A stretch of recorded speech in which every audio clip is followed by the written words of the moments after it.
Assalamualaikum warahmatullahi wabarakatuh. Selamat sore kepada bapak-bapak, ibu-ibu sekalian. Baiklah, terkait dengan materi kita hari ini, yaitu tentang tindak pidana korupsi, yang mana saya sendiri sebagai dosen pengampunya, yang bernama Reza Iswanto, SHMH. Baiklah, materi selanjutnya dalam pertemuan ini adalah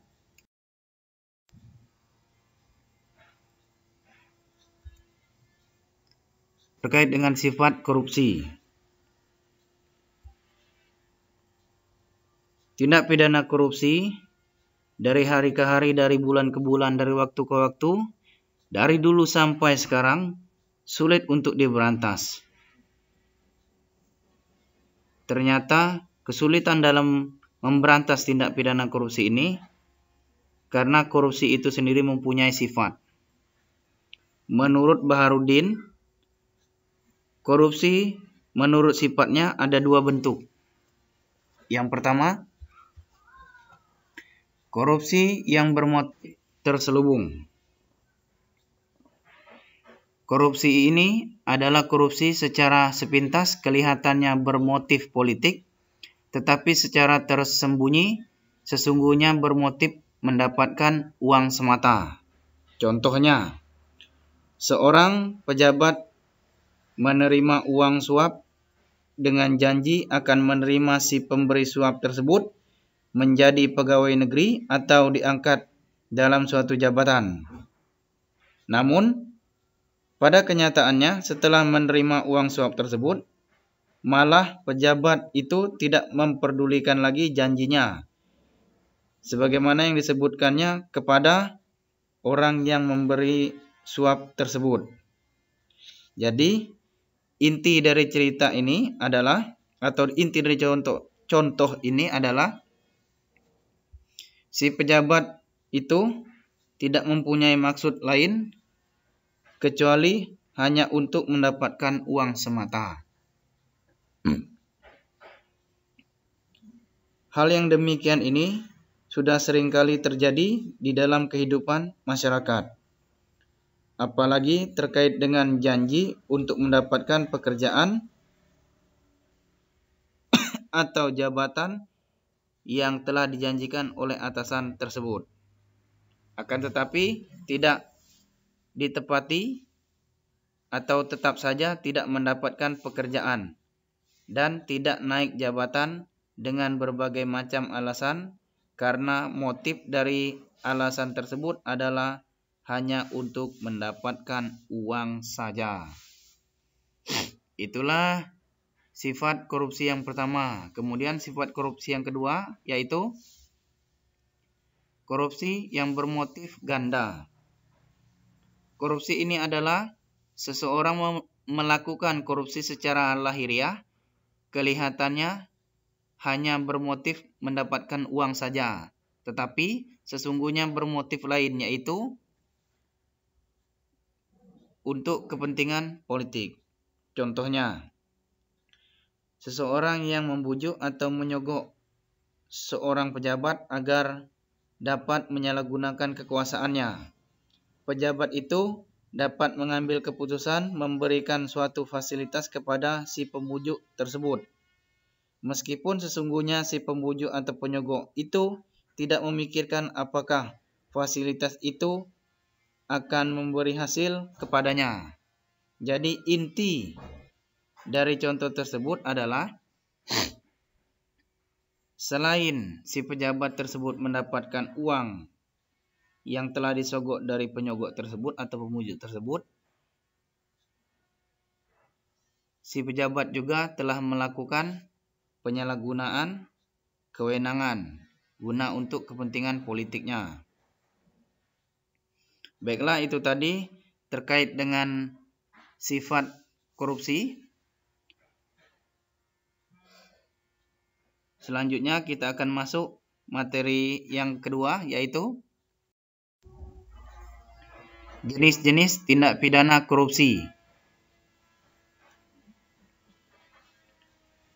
Jenis-jenis tindak pidana korupsi ini sebenarnya telah diatur dalam Undang-Undang Korupsi itu sendiri, yaitu Undang-Undang Nomor 20 Tahun 2001 tentang perubahan atas Undang-Undang Nomor 1 Tahun Undang-Undang Nomor 31 Tahun 1999 tentang pemberantasan tindak pidana korupsi.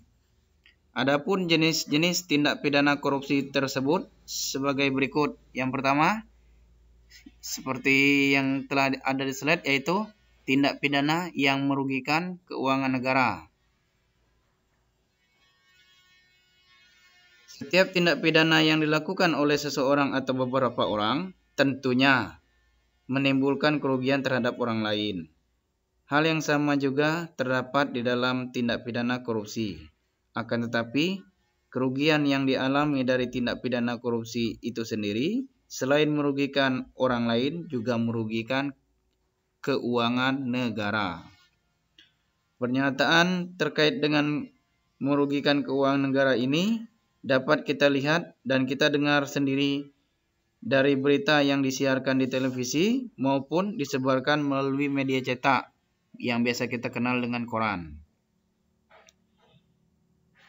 Di dalam pemberitaan tersebut telah jelas bahwa orang yang melakukan tindak pidana korupsi tersebut telah merugikan keuangan negara yang begitu besar, mulai dari jumlah miliaran sampai dengan triliunan. Akibat dari adanya tindak pidana korupsi ini, maka negara akan mengalami krisis ekonomi kembali. Kemudian menurut Hermansyah, tindak pidana korupsi murni merugikan keuangan negara adalah suatu perbuatan yang dilakukan oleh orang, pegawai negeri sipil, penyelenggara negara yang secara melawan hukum, menyalahgunakan kewenangan, kesempatan atau sarana yang ada padanya karena jabatan atau kedudukan yang dengan melakukan kegiatan memperkaya diri sendiri atau orang lain atau suatu korporasi yang dapat merugikan keuangan negara atau perekonomian negara. Untuk itu, terhadap pelaku tindak pidana korupsi terkait dengan melakukan kerugian keuangan negara ini, maka pelaku tindak pidana korupsi dapat dikenakan pasal-pasal yang terdapat di dalam Undang-Undang Nomor 20 Tahun 2001 tentang perubahan atas Undang-Undang Nomor 31 Tahun 1999 tentang pemberantasan tindak pidana korupsi. Adapun pasal yang dikenakan terhadap pelaku tindak pidana korupsi yang melakukan kerugian keuangan negara ini, yaitu pasal 2, pasal 3, pasal 7 ayat 1 huruf A dan C, pasal 7 ayat 2, pasal 8, pasal 9, pasal 10 huruf A, pasal 12 huruf I, pasal 12A, pasal 17 di dalam Undang-Undang Nomor 20 Tahun 2001 tentang perubahan atas Undang-Undang Nomor 31 Tahun 1999 tentang pemberantasan tindak pidana korupsi. Itulah jenis tindak pidana korupsi yang pertama. Kemudian jenis tindak pidana korupsi yang kedua yaitu tindak pidana korupsi berupa suap. Tindak pidana korupsi yang berupa suap ini sudah seringkali terjadi di dalam kehidupan masyarakat. Tindak pidana korupsi jenis ini selalu terjadi di dalam masyarakat karena dalam melakukan berbagai macam urusan dengan pemerintah, jika urusan tersebut ingin cepat selesai, maka masyarakat itu harus memberikan sejumlah uang sebagai upah untuk penyelenggaraan negara tersebut. Sehingga urusan yang semula lambat dengan telah melakukan suap berupa uang, upah, atau sebagainya, maka urusan tersebut cepat selesai oleh penyelenggara negara. Kemudian pada prinsipnya tidak berakibat langsung terhadap kerugian keuangan negara ataupun perekonomian negara dengan adanya suap ini. Karena sejumlah uang ataupun benda berharga yang diterima oleh pegawai negeri sipil atau penyelenggara negara sebagai hasil perbuatan melawan hukum, menyalahgunakan wewenang, kesempatan atau sarana yang ada padanya karena jabatan atau kedudukan untuk memperkaya diri sendiri atau orang lain atau suatu korporasi bukan berasal dari uang negara atau aset negara, melainkan uang atau aset orang yang melakukan penyuapan itu sendiri. Walaupun uang suap tersebut bukan dari uang negara atau aset negara, akan tetapi jika kebiasaan ini dibiarkan, menurut saya akan berdampak pada watak pegawai negeri sipil atau penyelenggara negara karena mereka sudah terbiasa dengan kehidupan yang selalu ada uang. Sehingga jika tidak ada uang lagi, mereka tidak malu untuk melakukan korupsi. Sebab sudah ada sifat serakah pada diri pegawai negeri sipil atau penyelenggara negara tersebut. Oleh karena itu, suap merupakan bagian dari korupsi karena akan menimbulkan sifat serakah kepada setiap orang yang menerima suap tersebut. Untuk itu terhadap pelaku yang melakukan suap ini dapat dijatuhkan sanksi pidana yang telah diatur di dalam pasal 5, pasal 6, pasal 11, pasal 12 huruf A, huruf B, huruf C, huruf D, pasal 12A, dan pasal 17 Undang-Undang Nomor 20 Tahun 2001 tentang perubahan atas Undang-Undang Nomor 31 Tahun 1999 tentang pemberantasan tindak pidana korupsi.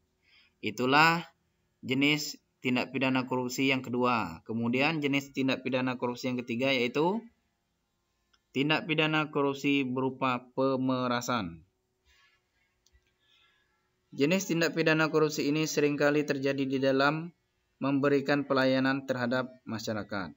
Terkadang penyelenggaraan negara atau pegawai negeri sipil di dalam memberikan pelayanan kepada masyarakat seringkali meminta atau memeras terhadap masyarakat yang sangat membutuhkan pelayanan atau bantuan tersebut dari penyelenggara negara atau pegawai negeri sipil itu.